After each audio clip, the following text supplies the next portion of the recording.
21 ફેબ્રુઆરીના રોજ સમગ્ર વિશ્વમાં આંતરરાષ્ટ્રીય માતૃભાષા દિવસની ઉજવણી કરવામાં આવે છે, જે પોરબંદરના જવાહરલાલ નવોદય વિદ્યાલય ખાતે આંતરરાષ્ટ્રીય માતૃભાષા દિવસની ઉજવણી કરવામાં આવી હતી।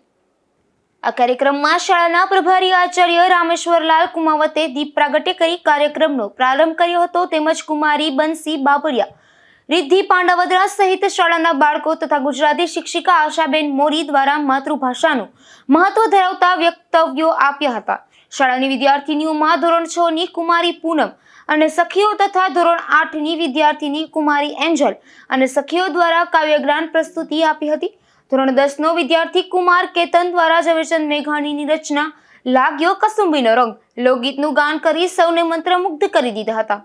કુમારી રીના બાની અને કુમારી એન્જલ દ્વારા ગુજરાતી નાટક પ્રસ્તુત કરી ગુજરાતી ભાષાનું ગૌરવ વધાર્યું હતું। સાથે ગુજરાતી શિક્ષક જીસી પરમાર દ્વારા કાવ્યગાન સુંદરની પ્રસ્તુતિ કરી હતી।